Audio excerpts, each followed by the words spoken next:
Hey everyone, welcome back to Huberman and Bridge. This is Mike, and thank you for watching videos. Thank you for jumping onto my channel. Today's video is all about sleep, or the final stage of physical resilience, in the trio of physical fitness, nutrition, and sleep. Let me be honest with you, I've struggled with my sleep since 15 years old actually. So I practice everything that I'm going to talk to you about today, and I've researched it thoroughly, and I have spoken to my mentor about sleep on many occasions, Dr. Mill Friedman. So the advice I give you is sound. I'm just being honest with you that I struggle with sleep. I also do have a couple of sleep disorders, which had various kinds of treatment for my sleep over the years, but I've kind of got into a situation now where I can manage my own sleep effectively, but it's not ideal. All of us will from time to time struggle with sleep, but some of us will have significant sleep issues. There are a couple of sleep disorders that you may have.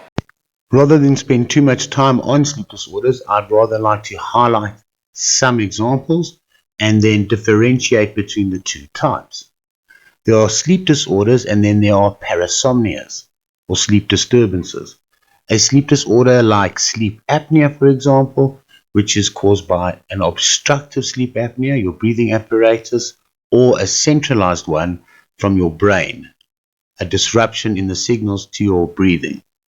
Insomnia is essentially sleeplessness, where you have trouble falling asleep or staying asleep, and you never get any sort of long-term quality periods of sleep during the night. Another interesting sleep disorder is narcolepsy. Narcolepsy is categorized by sudden feelings of fatigue, a constant feeling of listlessness, and sleep attacks in inappropriate times. And also there is cataplexy, which can come with narcolepsy, which is a complete lack of muscle tone with a sudden onset.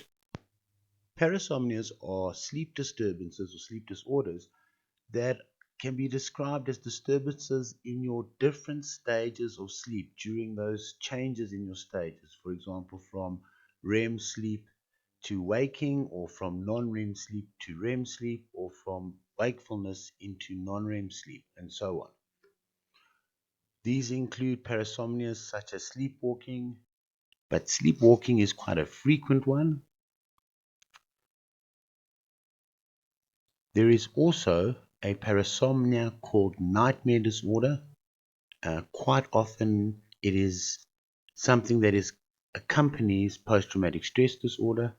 And sleep paralysis is one of those parasomnias I have personal experience with.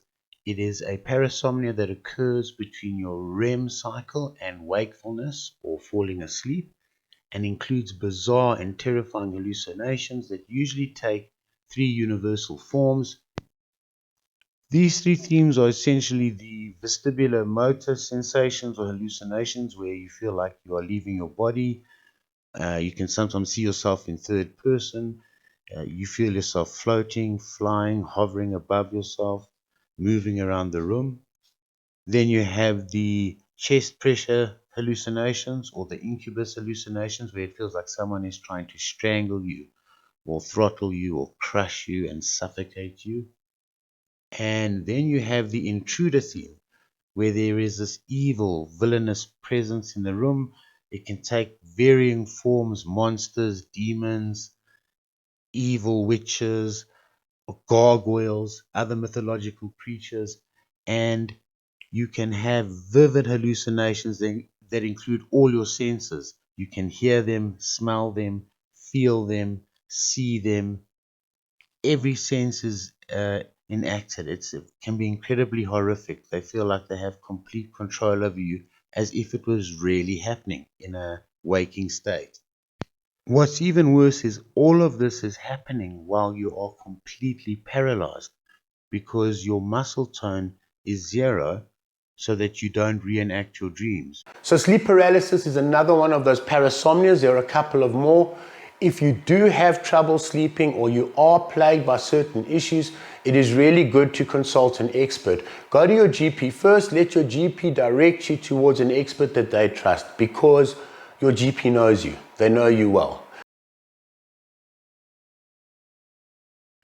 For those of you who are suffering from post-traumatic stress disorder and are trying to avoid sleeping because it's terrifying when you do, I do understand it and I empathize. However, you need to sleep. If you cannot overcome those issues that are keeping you awake, the longer that you are deprived of sleep, the worse your PTSD will become. I promise you, this is my experience. I've spoken to many people who have had the same experience and who also struggle from sleep. And a lot of us will try to self-medicate to fall asleep by using alcohol or some other kind of substance, and it doesn't work. It just makes all those chemicals in your brain that you need to feel good more depleted. Say no to substances. I didn't. I mean, I am now, but I didn't in the past. Be tactical in the way you treat your own problem. Give yourself the upper hand in all adverse situations by being tactical. Do things in a way that will give you the best chance to survive and thrive. In terms of species survival, sleep doesn't make sense because we are so vulnerable, and yet it has stayed with us throughout the evolutionary journey, so it must be vital. We sleep to grow when we are young, and sometimes to recover, whether we are young or old, from an illness or injury. We sleep to heal from both psychological and physical injuries.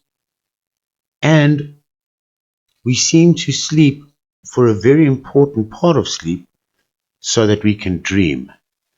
And we dream during our REM stages of sleep. Here's a fascinating fact. Did you know that brain waves while dreaming and brain waves when you're in a waking conscious state are exactly the same? There is no way to tell the difference between the two other than through rapid eye movement and lack of muscle tone.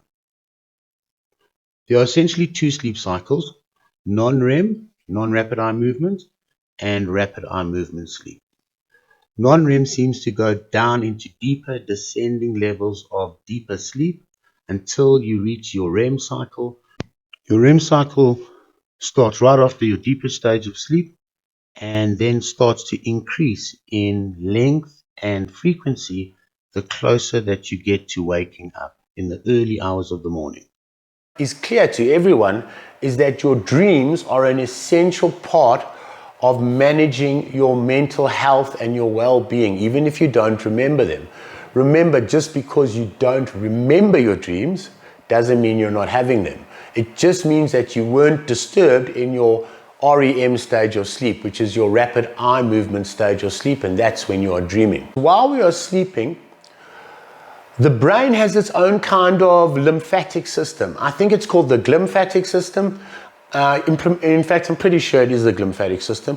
But what the glymphatic system does is it cleans up free radicals and all kinds of other potentially toxic debris within the brain system, and it kind of flushes out your brain and gives it a valet while you're sleeping. And that's why sleeping is so important. Or the lack of sleep is probably the reason why it is so strongly linked to issues like Alzheimer's and other cognitive functioning problems as you get older.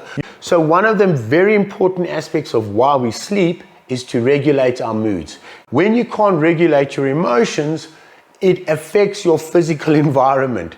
It affects your interactions with other people. It affects how you respond to knobs in the traffic. It affects a whole lot of your functioning during the day. It also affects your concentration, your mental capacity in terms of your thinking and your ability to resolve problems effectively. It can really become a very dangerous thing.